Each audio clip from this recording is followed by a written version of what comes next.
Hey, it's your boy Rain Hot. Hey, okay. Hey, it's your boy Rain Hot. Hey, what is up, everybody? It's your boy the Rain Hide, and I gotta be quiet. That's why I didn't do the stupid ass intro because everyone's sleeping right now. But I was like, let me record this for tomorrow. Even though it's a little late. But today we're gonna react to another video, and what it is that it's called. I can't talk. It's called Caught My Girlfriend Cheating on Me Animated Storytime. Now, this comes from one of my favorite creators on YouTube, like all time. I guess I could say like slash childhood slash teenage years. Like one of the people I used to watch a lot, and I still do, BHD, but this is on his other channel, his Maurice Barnett channel. So this dude got some wild stories. Like if you ain't never seen his story time, go check out his channel. Go check out his channel in the description because dang, he be talking. But without any further ado, let's get in to the video. The way I met this chick, man, you know, I was riding the bus. I didn't have a car yet. You know, like jumping right in. The chick was like a pharmacy tech, man, so she was. Okay. Got a nice job. A couple of days later, I'm going to a crib and I'm kicking it over there. And you right. know, we're laughing, we're joking, we're kicking it and whatnot. Cool. You know, we're talking about our interests and whatnot. And she lets me know the right thing. She's like, look, you know, I don't want a relationship. I'm not looking for a boyfriend. I don't want anything serious. I just want to kick it and have some fun. And you know, that's true sometimes. Like sometimes you be trying to go on to a girl and like y'all want to hang out and everything, but like, oh, why my hair look like that? Like y'all want to hang out and everything, but like sometimes people just want to have like platonic relationships. You know what I'm trying to say? Like, yeah, you can be a guy and have a friend that's a girl without y'all having to fall in love. Like, you know, like don't let that social media shit fool y'all for real. Gotten out of a long-term relationship with a girl before her, like 3 freaking years. She was damn crazy. So I was like, hell yeah, that's the same thing I'm looking for, baby. This is a perfect match. Cool. Man, oh my God. If you ever run into a girl who makes it a point to let you know that she's not looking for a relationship, and she doesn't want anything serious. Take notes, y'all. Take notes. Lying. Exact opposite of what this bitch wants. She's basically telling you, I'm going to be the clingiest female you've ever dated in your entire life. This is how bad and how clingy this chick turned out to be. To give you an example of what a girl who says that. So I'm gonna take them notes because oh my God, it's funny though because like in my experience, like usually the girls who tell me that they ain't want a relationship, they don't really turn out to be clingy. So maybe it's just the people that BHD be hanging around, but like, hey, he from a whole different part of the country, so I'm up in Massachusetts. He from Ohio, but I think he out in Vegas, so you know what I'm saying? Completely different zones, you know what I'm saying? When you guys are first kicking it, tends to be like, right. First time we was having sex, Ooh. This chick, like in the middle of the chick is gonna have the nerve to be like, cause look up at me and be like, I love you. Whoa. Excuse me? Yep. Red flag. That's an immediate red flag. Like anytime y'all barely know each other and the people are like, oh, I love you. Like, nah, bro. That's the hormones and the estrogen and all that testosterone talking. Like anything y'all say during that first session, nah, son. Like that, like low key, you gotta be careful when you say you love somebody because sometimes when you say you love somebody, it freaks them the out. Like it will scare them and they will not talk to you. Like on God. Me? So I just smooth act like I didn't hear that shit, man. So right. Good move. She gonna have to come to me and be like, hey, so did you hear what I said? And I was like, I'll be like, no. No, I was preoccupied. Right, I was preoccupied smacking. So I didn't hear anything of what you said. I will say this. She was clingy, but I ain't gonna lie. You know, like, chick was cute, and she gave me money, man. So, you know, I fell for the okie doke. I was stupid. So basically, what I'm saying is that she made you a whore. That's what you're telling me, because she gave you money and you fell for that shit. Damn. See, I knew BHD was a hoe, bro. He dead ass a hoe. No, I'm joking. BHD don't cover me. I'm just playing. Don't cover me, bro. I'm just playing. See the signs. No matter how many of them was staring me. Yep, red sign. Freaking face. And you walked right by that shit, didn't you? This was me up. So fast forward like 6 months into us dating. You know, we were at her crib, we were kicking it, just laying down together or whatever. And you know, she looks at me, she's like, "Baby, I'm pregnant." Now back in the day when I was a kid, I used to always...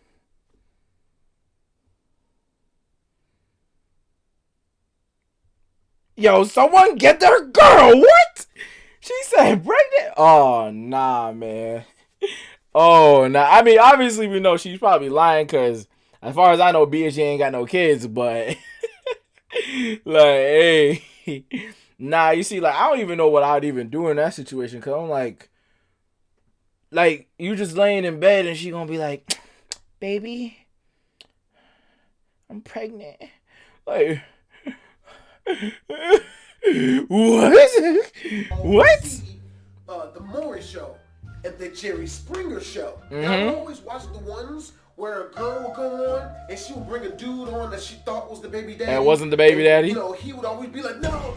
I love how it's Mario and Peach. Yo, you better get up. You better miss me with that bullshit. Bowser Jr., the father of Bowser. It always bothered me because it's like, bro, you was clearly smashing this chick, but then when she gets pregnant, right, you know, you're gonna run and act like you're not the baby daddy. That's messed up, man. Yeah, it is messed up for real. So I always made it a point to never be like that. So my right, good. And getting pregnant is, if I'm messing with a chick, if she tells me she's pregnant, you know, let me know that you're pregnant so I can go out and stop bullshit and get as much money together as possible to take care of the girl and my soon-to-be child.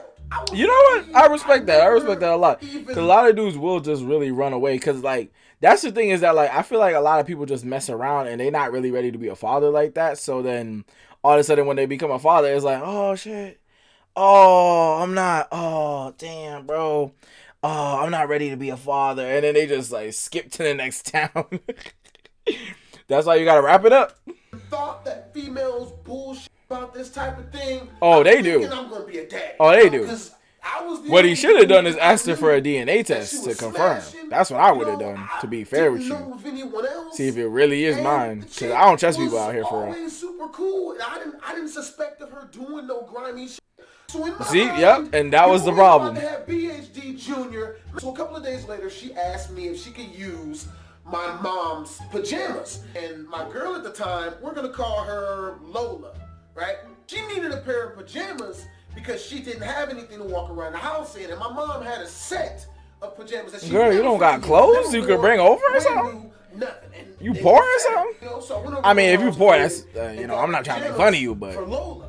Now, fast forward. But how you not have no clothes for real? Like, so you could get to man's crib, you gave man's money and all that shit, but you ain't got your own clothes? Like you just left everything at your house? Like, I don't get that. But whatever. I'm still thinking, you know, I'm in baby daddy mode. I'm still thinking I got a kid coming on the way. My mom started nagging me real hard to get her pajamas back. Because she didn't want to loan the pajamas to Lola. And I had told my mom that Lola told me that she was pregnant. Mind you, I lived right across the street from Lola, you know, which was mad convenient, man. It was so close. You know, right, so then why can't she have clothes? So, that's why I don't understand. So, it's like she lived right over there. At night, I go over her house to get the pajamas because my mom has started nagging me and shit. So when your mama tell you to get something, you go get it. That's just real. Why? But it's like real dark outside, which is pretty normal. But I'm getting this feeling, this weird, mystical, just unorthodox, empty. I know exactly what he's talking about. That weird feeling. Because women are really good at catching dudes who are cheating because they'll have that gut feeling that some shit's afoot, right? I have that. I get to her door. You got the intuition. And tell me why this whole time I was so invested in the story, I completely forgot about what's about to happen. I'm so invested in him being a baby daddy. I didn't even think about what's about to happen for real. no answers, right? no. I see her car outside. She got a punch buggy. My roommate's car outside. For 10 minutes, I'm knocking on the door, and no one comes to the door. Finally, at like 11 minutes and shit, Bobby comes to the door, and he doesn't open it all the way. He just opens it just enough to stick his head through.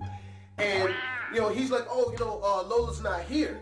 I'm like, oh, that's cool. I just came over to get my mom's pajamas. Right, he's like, I'm not here for Lola. I come in and grab them. He's like, all right, cool. So he opens up the door and lets me in, and I'm walking around there. That's already suspicious about how you like opening the door like that, but they might live in a bad neighborhood. I'm like, this is having me on way higher than high. Snake level, high alert. Something is not right here, man.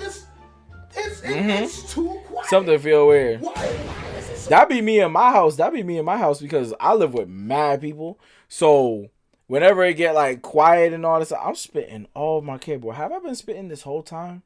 Y'all just been seeing that stuff fly from my mouth and y'all ain't even said nothing. See, y'all some snakes for real. Like, y'all be subscribed, but y'all don't really care about me. Nah, but I like, sometimes I wake up and I be like, it's way too quiet in here. I'm like, nah, son. Something happened. Like, either they all left me and left me to sleep, or they all like just not saying anything, which is rare because they all be talking. So I'm walking around and I can't find my mom's pajamas. I get a call from Lola. She probably wearing it. That's why. So I pick up my phone. She's like, "Oh snap! Hey, what are you getting into?" And I'm like, "Oh, I'm just at the house, trying to be ambiguous with the answer, making it seem like I'm at my house, like I could be at my house, And she responds, she's like, "You're at my house." So I'm like, yeah, I'm at your house. I came over here to pick up my mom's pajamas." She's like, "Yeah, they're in the dryer. I washed them for her." I'm like, "All right, cool." So I go to the dryer and I open it up, and sure enough, they were in there. Pajamas. So I take my mom's pajamas out, I sling them on my shoulder, but of course, I'm still, feeling something. That weird feeling. So I'm not gonna leave just yet. So I'm still walking around the shop. So I'm like, so yeah, what are you getting into? It's just, nothing. I like how the face that they used to animate this. It's like, yep. Because don't lie, this is exactly the face y'all make when y'all lying. Exactly. Friends, blah blah blah. So right as she says this, I go to her room door. I start twisting the doorknob super slowly. And right as I get it about halfway to the someone grabbed that shit, didn't it? It twisted. Yup. All the way. Yup. They were trying to keep it inside. And right as it twists, the door jerks open, but just enough for Lola to fit her real small and petite body frame through the part that she had opened. She comes out, closes the door behind her real quick. And, stands in front of the door. That's some sneaky stuff. But what Lola didn't know was, even though Lola is really small and petite, very small body frame, I still saw the dude in there. Small dude in there with no shirt on, in his boxers, sitting on the bed. So Lola's still standing up against the door. She's like, "Hey." Also, I love the Naruto reference. How are you doing? Wow, you're really trying to be in the room tonight. Damn. I saw the dude in the room. So my response is, "Oh, okay, that's cool." So I turn around, start walking off. And she starts following behind me. "Hey, baby, where are you going? Where are you going? What are you doing? Where are you going?" Yep. And here it go. Because you know what it is? She already knows she in trouble. Because that's the thing is that, like, when you on some snake shit and people are already doing things, like, they can just, like, people can already see it on your face and everything, and they just be like, "Oh, okay.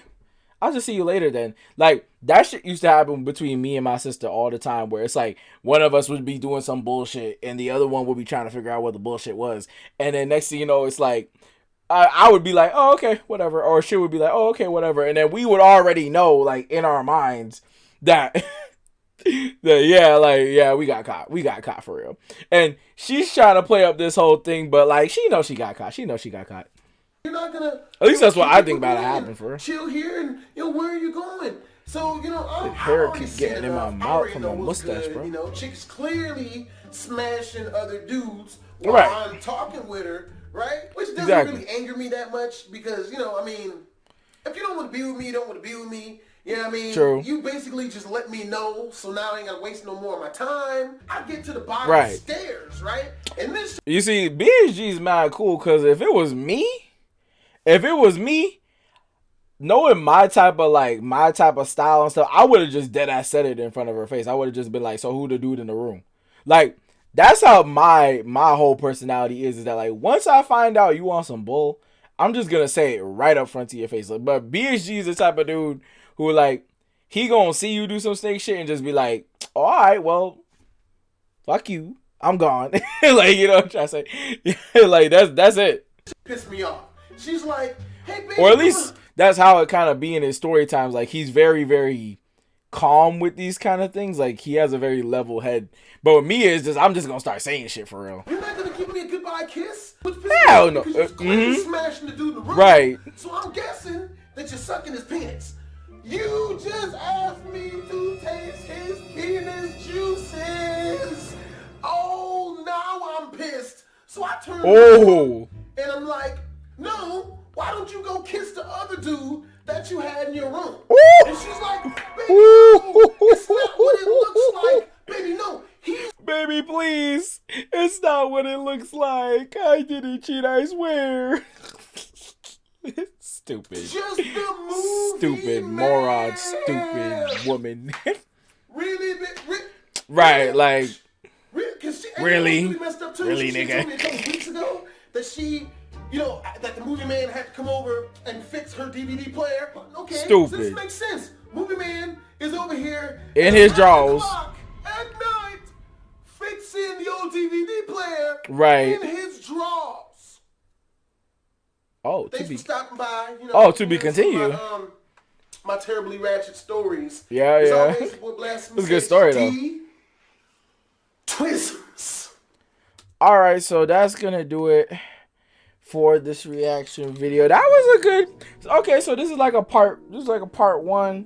This is like a part one. So I guess if you guys like the video, we'll come back and check out the second part. If you guys don't like it, then I don't know. I guess we just go react to something else. But this was really good though. But this will teach you the lesson that sometimes, bro, it's like life just suck. Like, girls want to say this and guys want to say that. Because one thing I learned in my life is that, like, it don't matter what gender or sex somebody is. If somebody's shitty, they shitty. And, like, the sooner you realize that, like, that all them little stereotypes about, oh, a girl could never do this or a man could never do this. Like, once you realize all that stuff is bull, then it'll be a lot easier to deal with people like this. But anyways, guys, thank you for watching the video. Link to the original video will be down in the description. Make sure you go subscribe to Maurice Barnett and BHG's other channels, so if you want the story times and the gameplays and all that stuff. YouTube legend, YouTube GOAT in my opinion, all that kind of stuff. Really out here making some of the funniest content I've seen on YouTube in a very long time, and of all time. Yeah, I'm stuttering like I'm Corey Kendrick or some stuff. Sorry, no disrespect, Corey, but those will also be down in the description as well. Make sure you like and subscribe, hit the bell for the post notifications. The post notifications. And without anything left to say, take care, everybody.